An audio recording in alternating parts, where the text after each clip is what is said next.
Hello बच्चों, chemistry class में आपका स्वागत है और मैं हूं आपका केमिस्ट्री टीचर सतीश श्रीवास्तव। आज मैं आपके लिए जो टॉपिक स्टार्ट कर रहा हूं और ये टॉपिक है क्या, चार्ल्स लॉ, चार्ल्स नियम। तो देखो बच्चों, ये जो लॉ है ये गैसेस के वॉल्यूम और टेम्परेचर इससे रिलेटेड है। इसमें क्या बोला गया कि at constant pressure the volume of given mass of gas increases or decreases by 1 upon 273 of its volume at 0 degree centigrade for every 1 centigrade rise or fall the temperature। समझ गए बच्चों कि कांस्टेंट प्रेशर पर 1 degree centigrade temperature को increase करने या decrease करने से जो गैस का वॉल्यूम है वो अपने 0 डिग्री सेंटीग्रेड टेम्परेचर पर जो वॉल्यूम होता है उसका 1/273 या तो इंक्रीज होगा या फिर इतना ही 1/273 डिक्रीजेस होगा। समझ गए बच्चों। और यही मैंने लिखा है कि the constant pressure the volume of given mass of gas increases और decreases while 1/273 of its volume at 0 degree centigrade for every 1 centigrade rise or fall the temperature। समझ गए बच्चों। स्थिर दाब पर किसी गैस की दी गई मात्रा का जो आयतन है वो 1 डिग्री सेंटीग्रेड टेम्परेचर को बढ़ाने या घटाने से, समझ गए ना, अपने 0 डिग्री सेंटीग्रेड टेम्परेचर पर जो वॉल्यूम होता है आयतन उसका 1/273, ठीक है, 1/273 इतना या तो इंक्रीज होगा या इतना ही क्या होगा, डिक्रीज होगा। तो यही लिखा है दी गई मात्रा का आयतन प्रत्येक 1 डिग्री सेंटीग्रेड तापमान बढ़ाने या घटाने से 0 डिग्री सेंटीग्रेड पर प्राप्त आयतन का 1/273 1/273 गुना बढ़ता है या घटता है। देखो इस तरह से समझ सकते हैं। मान लिया जाए कि ये है गैस का वॉल्यूम, किस पर है, ये 0 डिग्री सेंटीग्रेड टेम्परेचर। अब आपने मान लिया जाए कि 1 डिग्री सेंटीग्रेड टेम्परेचर राइज किया तो ये जो वॉल्यूम राइज होगा ना, यहां जो इंक्रीज हो रहा है, इंक्रीज द वॉल्यूम, ठीक है, ये कितना होगा, V इंटू 1/273। मतलब ये जो इतना इंक्रीज हो गया, ये 0 डिग्री सेंटीग्रेड पर जो वॉल्यूम था उसका कितना इंक्रीज हो गया, V0। हम वॉल्यूम को V0 से माने, V0, तो V0 इंटू 1/273। अब अगर मान लो 2 डिग्री सेंटीग्रेड इंक्रीज कर दोगे तो यहां जो ये वॉल्यूम इंक्रीज होगा 2 डिग्री पर वो होगा V0 इंटू 2/273। और इसी तरह से आप इंक्रीज करते जाएं तो T डिग्री सेंटीग्रेड टेम्परेचर पर जो वॉल्यूम इंक्रीज होगा वो होगा V0 into T degree centigrade upon 273। मतलब ये जो इतना टेम्परेचर इंक्रीज होगा T डिग्री सेंटीग्रेड पर वो इतना इंक्रीज हो जाएगा। तो यहां पर आ जाए कि suppose at 0 degree centigrade temperature the volume of gas is V0 या V0। तो 1 डिग्री सेंटीग्रेड टेम्परेचर पर अगर हम ये कहें कि टोटल वॉल्यूम ऑफ गैस, तो ये हो गया इनिशियल कितना था, ये तो था ही 0 डिग्री सेंटीग्रेड पर जो वॉल्यूम था प्लस कितना इंक्रीज हो गया, तो ये इतना इंक्रीज हो गया 1 डिग्री सेंटीग्रेड इंक्रीज करने या राइज करने से टेम्परेचर, तो V0 इंटू 1/273। 2 डिग्री पर चले तो इनिशियल वॉल्यूम प्लस कितना इंक्रीज हो गया, तो V0 इंटू 2/273। तो T डिग्री सेंटीग्रेड पर, मतलब यहां पर हम कहें कि जो T डिग्री सेंटीग्रेड पर टोटल वॉल्यूम है VT, वो कितना हो जाएगा, V0 इनिशियल कितना था प्लस कितना इंक्रीज हो गया, तो V0 into T degree centigrade upon 273। यहां तक बात समझ गए होगे। आप इसे जो है नोट करें, मतलब यहां से लेके यहां तक ये जो टोटल वॉल्यूम है ये क्या है, VT। तो यहां से लेके यहां तक का टोटल वॉल्यूम VT है, तो VT equal to V0 plus जितना इंक्रीज हुआ ये हो गया। तो यहां तक बात समझ गए, आप इसे नोट करें।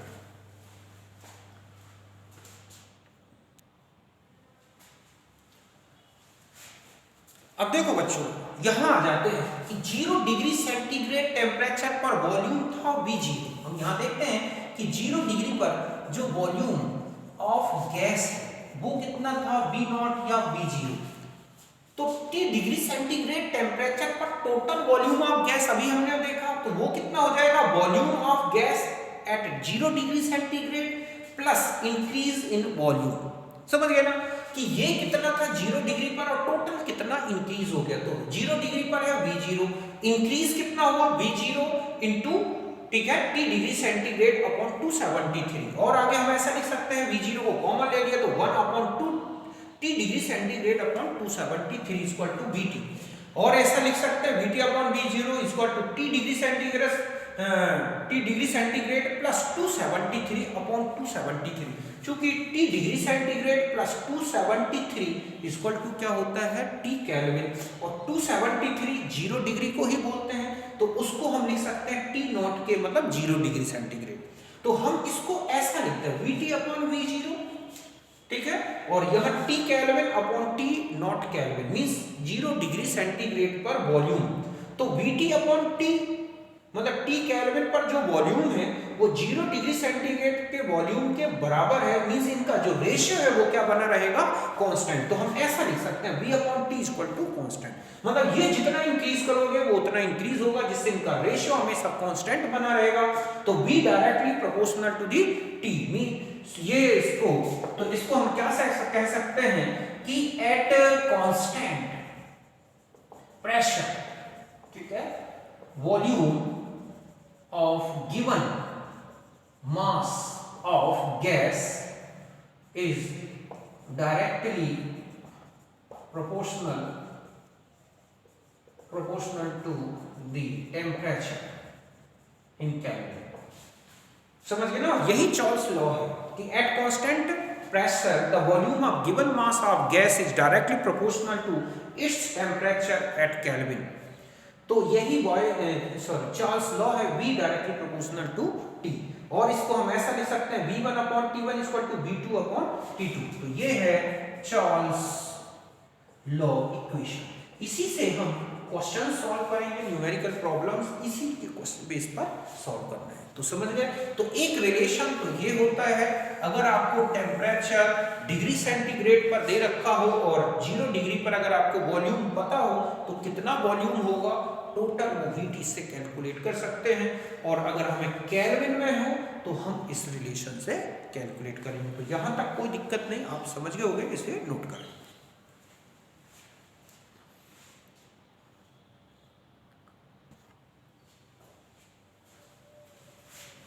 अब देखो बच्चों, अब हम आ जाते हैं ग्राफ्स में।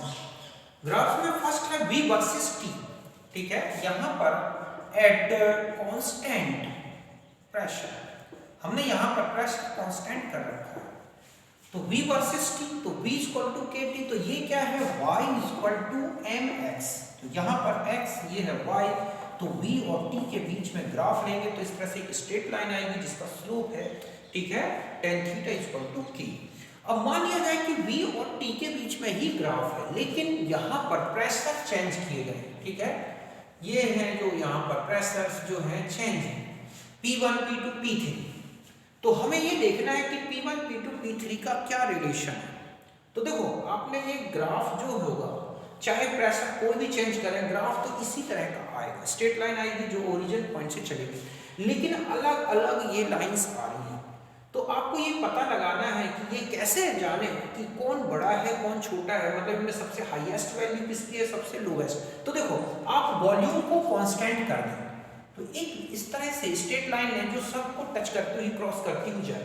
तो यहाँ पर आप देख रहे हैं T1, ये हो गया T2 टेम्परेचर और ये है T3। अगर आप इन टेम्परेचर्स को देखें तो T1 T2 T3 का ये रिलेशन आएगा, इंक्रीजिंग ऑर्डर में है। अब चूंकि यहाँ पर आप जानते हैं कि जो P है एट कांस्टेंट, ठीक है, प्रेशर सॉरी वॉल्यूम, अगर आप कांस्टेंट वॉल्यूम में देखोगे तो P डायरेक्टली प्रोपोर्शनल T, इसका मतलब है T ज्यादा तो P ज्यादा। तो ध्यान रखना है कि जिस टेम्परेचर के करस्पॉन्डिंग प्रेशर लेना है उनको रिलेशन में देखना है। तो देखो, T1 सबसे लोवेस्ट है तो इसके करस्पॉन्डिंग में प्रेशर क्या है P1, तो इसका मतलब P1 सबसे लोवेस्ट होगा, फिर उससे ज्यादा T2 होगा तो P2 ज्यादा होगा, T3 सबसे हाईएस्ट वैल्यू है तो P3 सबसे हाईएस्ट है। क्यों? क्योंकि T3 के करस्पॉन्डिंग में प्रेशर कितना है P3, तो ध्यान रखना है P और T डायरेक्टली प्रोपोर्शनल है। एक रिलेशन समझ गए। दूसरे में अगर मान लो हम टेम्परेचर को कांस्टेंट कर दें और फिर देखें P1 P2 P3 का क्या रिलेशन आएगा, तो जब आप टेम्परेचर को कांस्टेंट रखेंगे तो आप देख रहे हैं P1 V2 sorry B1 V2 V3 ये है इंक्रीजिंग ऑर्डर में, क्योंकि B1 से बड़ा है V2, V2 से बड़ा है V3। क्यों? क्योंकि ये कौन सी एक्सिस है यहाँ पर B, और यहाँ टेम्परेचर लिया, तो आपने टेम्परेचर कांस्टेंट कर दिया। तो हम जानते हैं कि टेम्परेचर कांस्टेंट है तो वाइस लॉ लग जाएगा ना कि P inversely proportional to V। इसका मतलब है कि जहां पर वॉल्यूम सबसे कम है वहां प्रेशर सबसे ज्यादा होगा। तो V1 के करस्पॉन्डिंग में जो प्रेशर है वो क्या है P3, तो सबसे हाईएस्ट वैल्यू होगी। V2 के करस्पॉन्डिंग में प्रेशर क्या है P2, और सबसे हाईएस्ट वॉल्यूम है V3, तो उसके करस्पॉन्डिंग में जो प्रेशर है वो सबसे क्या होगा लोवेस्ट, तो सबसे लोवेस्ट।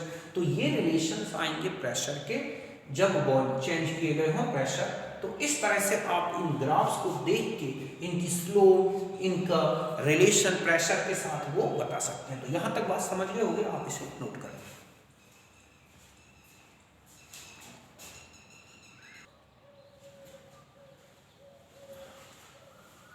देखो थर्ड ग्राफ अगर हम ये देखें तो ये इस तरह से V/T वर्सेस T। तो ये ध्यान रखें कि V/T कांस्टेंट होता है। अब चाहे टेम्परेचर आप कितना भी इंक्रीज कर दें, V/T जब कांस्टेंट होगा तो ये एक स्ट्रेट लाइन होगी जो कि किसके करस्पॉन्डिंग, किसके उसमें चल रही है पैरेलल, आपको ये T के पैरेलल में, समझ गए ना। तो इस तरह का ग्राफ आएगा। यहाँ आप इतना ही ले लें इस तरह से, तो V/T और T के बीच में ग्राफ हो, या हम इस तरह से ले लें V/T और V के बीच में, तो भी ये इसी तरह का ग्राफ आएगा। तो यहाँ तक बात समझ गए। अब अगर हम सेंटीग्रेड में टेम्परेचर लें एक्स एक्सिस में और यहाँ वॉल्यूम लें, तो हम देखेंगे कि ये ग्राफ होगा, मतलब 0 डिग्री सेंटीग्रेड टेम्परेचर पर गैस का वॉल्यूम 0 नहीं होता, वो होगा V0, समझ गए। और अगर हम यहाँ पर आ जाए, मतलब यहाँ पर अगर रिलेशन देखें तो VT = V0, ठीक है, और यहाँ पर हो गया 1 - 0 डिग्री सेंटीग्रेड अपॉन 273, तो VT कितना होगा V0। तो यहाँ पर अब हम पीछे चलते जाएं तो हम ये पाएंगे कि -273 डिग्री सेंटीग्रेड टेम्परेचर पर, मतलब VT = V0 1 - T degree centigrade upon 273, sorry यहाँ पर। अब यदि यहाँ पर T डिग्री सेंटीग्रेड -273 यूज करोगे तो VT क्या आ जाएगा V0, मतलब VT = 0। इसका मतलब है कि -273 डिग्री सेंटीग्रेड टेम्परेचर पर गैस का जो वॉल्यूम है वो 0 हो जाएगा। उस टेम्परेचर की रेंज को बोलते हैं 0 केल्विन। तो 0 केल्विन से 0 डिग्री सेंटीग्रेड तक का बीच का जो पार्ट है वो कितने पार्ट में डिवाइड है, 273 पार्ट्स में। कुल मतलब यहाँ से लेके यहाँ तक की डिस्टेंस जो है वो 273 पार्ट्स में डिवाइड है। तो इसका मतलब है कि 0 डिग्री सेंटीग्रेड जो होता है, समझ गए ना, वो किसके बराबर होगा 273 केल्विन। तो T केल्विन अगर आपको टेम्परेचर कैलकुलेट करना है तो 273 + T डिग्री सेंटीग्रेड ऐड कर दो, वो टेम्परेचर केल्विन में चेंज हो जाएगा। और यदि हम इसी तरह बढ़ते जाएं तो 273 डिग्री सेंटीग्रेड टेम्परेचर पर अगर हम वॉल्यूम देखें गैस का क्या होगा, तो VT = V0 1 + T degree centigrade. जब हम T डिग्री सेंटीग्रेड 273 यूज करेंगे तो जो VT आएगा वो 2V0 होगा। इसका मतलब है कि गैस का टेम्परेचर 273 डिग्री सेंटीग्रेड अगर राइज कर देते हैं तो गैस का जो वॉल्यूम है वो अपने इनिशियल वॉल्यूम का 0 डिग्री पर जो वॉल्यूम था उसका क्या हो जाएगा, डबल हो जाएगा। मतलब 0 डिग्री पर जो भी गैस का वॉल्यूम था वो 273 डिग्री सेंटीग्रेड टेम्परेचर राइज कर देने से डबल हो जाएगा, अर्थात 546 केल्विन पर। तो इस तरह से ये डिग्री सेंटीग्रेड और वॉल्यूम का ग्राफ है। और जो आपने ये ग्राफ देखे V और T के बीच में, यहाँ पर ये क्या है, आपको केल्विन में लेना है। तो इस तरह से वो केल्विन से स्टार्ट हो रहा है। तो इस तरह का एक ये ग्राफ हो गया, ये और बाकी मैंने आपको ग्राफ्स बता दिए, तो वो उससे रिलेटेड चार्ल्स लॉ से रिलेटेड ग्राफ्स थे। अब इसके जो न्यूमेरिकल्स हैं वो हम नेक्स्ट वीडियो में लेंगे। तब तक के लिए बाय, अब मिलते हैं हम नेक्स्ट वीडियो में। थैंक यू, नमस्कार, बाय, सी यू अगेन।